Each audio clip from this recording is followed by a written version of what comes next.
여러분 안녕하십니까? 8월 16일 토요일 광주 MBC 뉴스투데이입니다. 먼저 오늘의 주요 뉴스입니다. 국토의 시작과 끝인 해남 땅끝마을에 1년 365일 태극기가 휘날리고 있습니다. 일제시대 독립운동을 적극 지원했던 전남 10개 마을이 태극기 걸기 운동에 동참하고 있습니다.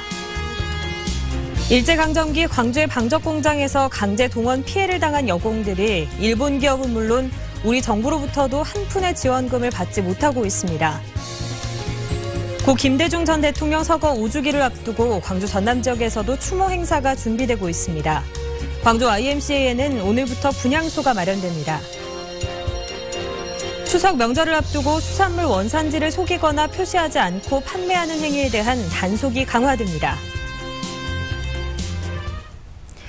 오늘날 광복의 기쁨에는 우리 선조들의 희생과 고통이 스며들어 있습니다. 해방 직전 일제는 광주에서도 방적공장을 운영하면서 군수물자를 뽑아냈는데요.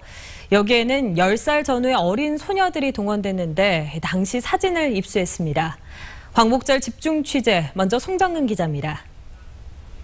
애때 보이는 조선인 여공이 머리에 일장기를 두른 채 실을 뽑고 있고 또 다른 여공은 기계에서 실이 끊어진 곳은 없는지 꼼꼼히 살펴보고 있습니다. 공장마당에서는 무명실의 원재료인 목화를 손질하고 있습니다. 이 사진들은 일제강점기 시절 일본이 광주에서 운영했던 가네보 방적공장의 모습입니다. 13살의 어린 나이로 이곳에 강제로 끌려온 최유임 할머니는 방적공장의 생활이 지옥 같았습니다. 하루 12시간 이상 배 짜는 곳에서 일을 했고 일본인들에게 구타와 욕설을 들었습니다. 심지어 일본인 관리자에게 한쪽 눈을 맞아 실명까지 당했습니다. 무엇인가 그냥 저식이 손으로 두드렸어도 무엇이 그거 모르겠어. 무엇인가 새멍친가 어찌고 또 죽어 자빠져버렸어. 이렇게 죽어 자빠져버렸어.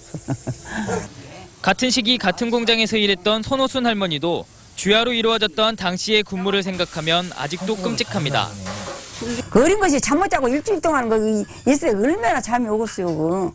야간 이럴 때게 한 군데만 틀리면 불러다가 혼나요. 1935년 광주에 세워진 가네보 방적공장에는 해방 무렵 조선인 노동자가 2,500명에 달했습니다. 대부분 10살 전후한 소녀들로 임금도 제대로 받지 못한 채 군수물자를 생산하는 데 혹사당했습니다.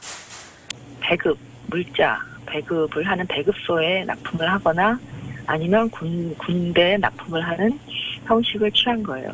참혹했던 공장 생활을 견디기 위해 동료들과 함께 노래를 불렀다는 요공들.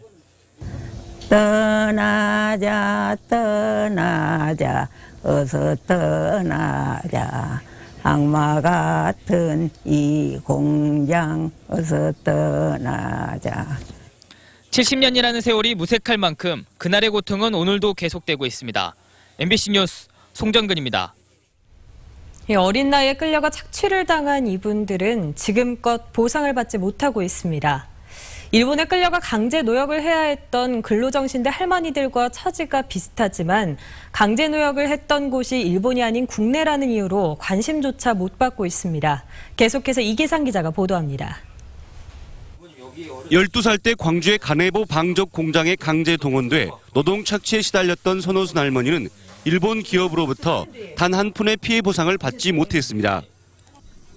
한 것도 안 받다가 한 것도 안 받았는데 그 몇 년 전부터 자꾸 오라가라만 하대요. 저기서 오다 어디서 오다가 뭔 통기만 오고. 최유임 할머니도 70년 전 공장을 나올 때 가지고 나온 실고챙이 하나가 전부입니다. 그 대롱이 이만하진디 그 갠수가 실 감는 대롱 그런 걸 시방도 실대롱 오고 있어. 그거지 내 유산이야 그놈이. 강제로 노동력을 착취당한 선할머니와 최할머니처럼 국내로 강제 동원된 여성 노동자들은 일본 기업의 피해 보상은 물론 정부로부터의 지원도 받지 못하고 있습니다. 일본이나 중국 등 국외로 강제로 끌려간 여성 노동자들이 국가로부터 적은 돈이지만 1년에 80만 원의 위로금을 받는 것과는 대조적입니다.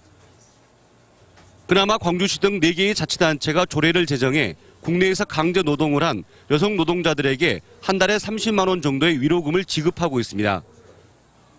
하지만 이 지원도 정부가 강제 노동 피해를 접수했던 지난 2005년부터 2008년 사이에 신고를 한 사람에 한해서입니다. 신고 기간에 신고를 하지 못한 최할머니는 위로금을 받지 못하고 있는 상황. 국내로 동원된 사람들은 피해자가 아니고 국외로 한반도 위에 지역으로만 동원되신 분들만 피해자일 리가 없지 않습니까? 동원되신 피해자들이 내가 어디로 끌려가고 싶다라고 해가지고 동원지를 내가 선택할 수 있는 것이 아니고 국내든 국외든 고통을 당한 건 마찬가지인데 근무지에 따라 또 자치단체에 따라 피해자들이 차별을 받고 있습니다. MBC 뉴스 이계상입니다. 태극기는 우리 정체성의 상징 그리고 나라 사랑의 표현이라고 할 수 있습니다. 국토의 시작과 끝인 해남 땅끝마을 등 365일 태극기가 휘날리고 있는 마을이 늘고 있습니다. 김영훈 기자가 보도합니다. 우리나라 국토 최남단 해남 땅끝마을입니다. 마을 입구부터 태극기가 내걸려 있습니다. 상가는 물론 집 곳곳에도 어김없이 태극기가 바람에 펄럭입니다. 관광객들은 전남의 대표적인 관광지에서 일고 있는 태극기 물결에 벅찬 감동을 느낍니다. 땅끝마을에 휴가 왔는데 휴가 태극기가 보이니까 너무 좋네요. 가슴이 뿌듯하고요. 나라 사랑하는 마음이 많이 있는 것 같습니다. 땅끝마을은 새 희망의 출발점이자 국토 순례의 시작점입니다. 해마다 수천 명이 땅끝을 찾아 국토 순례의 길을 떠나고 있습니다. 주민들은 나라 사랑하는 마음을 되새기고 땅끝을 찾는 이들에게 감동을 주고자 1년 내내 태극기를 볼 수 있게 했습니다. 국대 순례단이 1년에 15,000명 정도 또 우리 국민이 많이 옵니다. 그리고 나라 사랑 또 우리 애국심을 하기 위해서 우리 각 호 전체가 태극기를 들었습니다. 일제시대 독립에 쓰일 자금을 모으고 독립운동이 왕성했던 항일의 섬 완도 소환대에도 365일 태극기가 휘날리고 있습니다. 전남에서만 10여 곳이 태극기 마을로 지정돼 태극기 걸기에 동참하고 있습니다. MBC 뉴스 김양훈입니다. 세월호 유가족들이 38일 동안 지고 다녔던 십자가가 로마 교황청으로 옮겨지게 됐습니다. 프란치스코 교황은 세월호 침몰 사고 생존 학생과 유가족 대표 등을 만난 자리에서 유가족들의 아픔이 담긴 십자가를 로마로 가져가겠다고 약속했습니다. 이 십자가는 단원고 학생 고 이승현 군과 고 김웅기 군 등의 아버지들이 단원고와 진도 팽목항, 대전까지 900km를 걸어서 순례하며 들고 다닌 것입니다. 고 김대중 전 대통령 서거 5주기를 맞아 이번 주말부터 광주에서 추모 행사가 진행됩니다. 김대중 대통령 서거 5주기 광주 추모위원회와 6.15 공동위원회 광주전남본부는 김 전 대통령의 평화통일 정신을 계승하기 위한 추모 행사를 열기로 했다고 밝혔습니다. 이들 단체는 오늘 광주 YMC 무진관에 분향소를 설치해 오는 18일 오후까지 운영할 예정입니다. 또 18일 오전에는 정당 관계자와 시민사회 대표 등이 참석해 김 전 대통령 5주기 추모식을 열기로 했습니다. 기아자동차 노조가 3년 연속 파업에 돌입할 가능성이 높아졌습니다. 기아차 등에 따르면 금속노조 기아차 지부가 올해 진행 중인 임금 단체 협상 결렬에 따라 전 조합원을 대상으로 하는 파업 찬반 투표에 들어갔습니다. 기아차 노조의 파업 찬반 투표는 한 차례도 부결된 적이 없어 이번에도 가결될 가능성이 높다는 분석입니다. 기아차는 지난 2010년과 2011년 쟁의 행위 없이 임금 협상을 매듭지었지만 재작년과 작년 2년 연속 파업을 벌였습니다. 음독 자살로 숨진 경찰 간부의 유서가 공개됐는데 이 내용이 심상치 않습니다. 자신은 경찰 내부의 알력 다툼으로 누명을 쓴 것이라며 경찰관들의 실명을 거론하며 억울함을 호소했습니다. 또 승진하려면 돈이 필수라는 내부 비리도 폭로했는데요. 김인정 기자입니다. 음독 자살로 숨진 광주지방경찰청 소속 김모 경감이 지인을 통해 남긴 유서입니다. 화물 불법 증차를 수사하는 과정에서 공정하게 업무를 봐왔다고 자부하지만 자신의 팀원 일부와 화물업자들이 결탁해 자신을 음해하면서 뇌물수수 의혹이 불거졌다고 주장했습니다. 자신은 누구와 식사를 하더라도 스스로 밥값을 내면서 자신을 보호해왔다며 고졸의 순경 출신인 자신이 일을 열심히 해 경감까지 승진한 까닭에 주변에 적이 많다고 말했습니다. 그러면서 김 경감은 자신을 음해한 경찰과 화물업자들을 무고죄로, 뇌물수수 의혹을 보도한 기자들은 명예훼손죄로 조사해달라고 검찰에 요청했습니다. 억울함과 더불어 경찰 조직의 잘못된 관행을 지적하기도 했습니다. 심사 승진에서 돈 거래와 이른바 백이 필수라는 겁니다. 경찰은 유서에 대해 특별한 수사 계획이 없다는 입장이고 유서에 실명이 거론된 경찰관 일부는 내용이 사실이 아니라며 부인하고 있습니다. 한편 검찰은 김경감에 대한 의혹이 불거진 배경에는 경찰 내부 알력 다툼이 있는 것으로 파악하고 있다며 이미 구속된 화물업자들의 수사 중이니 유서 내용의 사실 여부는 곧 밝혀지지 않겠냐는 입장입니다. MBC 뉴스 김민정입니다.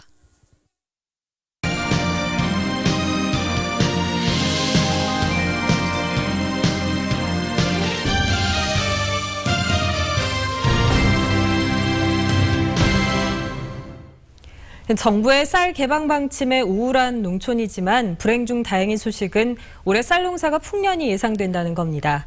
태풍과 병해충이 비껴간 농촌에는 벌써 벼 수확이 시작됐습니다. 양현승 기자입니다. 수확이 한창인 강진군의 한 벼는 지난 5월 일반 벼보다 한 달 빨리 시작된 농사에 가을 거지도 먼저 이루어지고 있습니다. 당초 다음 주쯤 수확할 예정이었지만 지난 태풍 때 벼가 쓰러지고 물에 잠겨 알맹이에서 싹이 틀 우려가 있기 때문입니다. 이렇게 벼가 안 베고 이렇게 섰는 상태에 이렇게 있는 상태에서 그대로 싹이 나요. 비가 계속 오다 보면은. 이달 들어 전남의 평균 기온은 25도 선에 머물면서 지난해보다 4도나 낮은 상태가 이어지고 있습니다. 최근 30년 평년 기온보다 1도 이상 낮습니다. 일찍 찾아온 초가을 날씨가 수확을 앞둔 벼의 생장에는 도움이 될 것으로 보입니다. 기온은 떨어졌지만 벼가 잘 자라기 좋은 수준이고 특히 더운 날씨의 창궐에 예년 이맘때는 비상이었던 애멸구가 요즘 날씨 속에 맥을 추지 못하고 있습니다. 생육 한계 온도 이하로 안 떨어져 있기 때문에 작물에는 크게 문제가 없다라는 생각이 들고요. 올해 이제 전반적으로 예년에 비해서 벼멸구 피해가 거의 없다라고 생각하시면 됩니다. 조생종 벼를 중심으로 이달 말부터 본격 시작될 수확. 농업당국은 구름이 많고 습도가 높을 때 발생하는 도열병 방제만 제대로 이루어진다면 올해도 풍년은 무난할 것으로 보고 있습니다. MBC 뉴스 양혜승입니다. 추석을 앞두고 수산물 원산지 표시 위반 행위에 대한 특별 단속이 실시됩니다. 전라남도는 오늘 18일부터 다음 달 3일까지 조기와 명태, 돔 등 제수용품을 중심으로 원산지 미표시와 허위 표시 행위를 집중 단속한다고 밝혔습니다. 이번 단속 기간에는 서민들이 자주 이용하는 대형 마트와 수산물 판매장, 전통시장 등이 주요 점검 대상이고 적발된 업소는 징역형이나 벌금형으로 처벌됩니다. 광주 비엔날레 20주년 특별 전시가 창작의 자유 침해 논란에 휩싸인 가운데 5월 현장의 특별 퍼포먼스는 계속 진행됩니다. 광주 비엔날레 재단은 오늘 오후 7시부터 광주 중앙초등학교와 예술의 거리에서 2080년 5.18 100주년을 미리 맞는다는 내용의 이색 퍼포먼스를 진행합니다. 5월 항쟁지를 운행하는 518번 시내버스에서는 매주 월요일 첫 차와 수요일 오후 5시 18분에 주먹밥 나누기 등의 퍼포먼스가 이뤄집니다.